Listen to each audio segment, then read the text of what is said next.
yeah, I mean, unfortunately, that's the truth of whatever option you go with. Reconstructions can re-tear, bears can re-tear. This is probably, not to get off tangent, this is probably my ego coming in, but I think for the first like 7 or 8 years, I don't think I had an ACL reconstruction rupture. And then it was, I can't remember where it was. It might have been the round table for MEAC that we were at, and someone made the comment like, if you don't think that re-tears happen with your reconstruction group, you're probably not just following up with your patients long enough, or they're re-tearing and they're going somewhere else. So like, and then it dawned on me, I was like, yeah, I mean, look at the numbers, right? Like, I mean, that's the truth of it, right? We know that it's maybe a 24% chance of re-tear depending on the patient population, a little bit lower, if it's from a different population, but we know the risk is there with the reconstruction.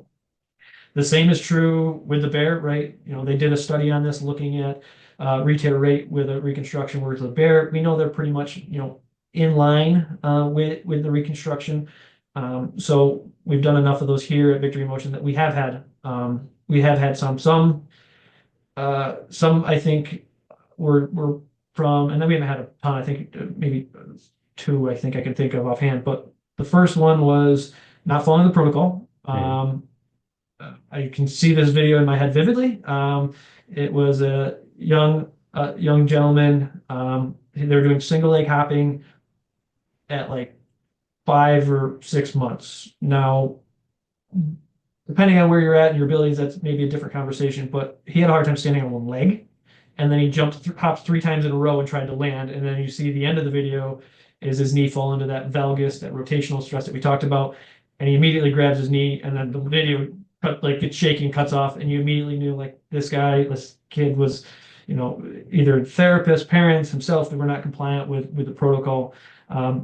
And then the other ones, you do everything you can from a time and criteria standpoint to get them back. And, some people are just going to be more susceptible to a re-tear, unfortunately. But it does happen. But bottom line is, it is in line with the reconstruction. So it's not like that group's going to have a much higher tear rate than a reconstruction group.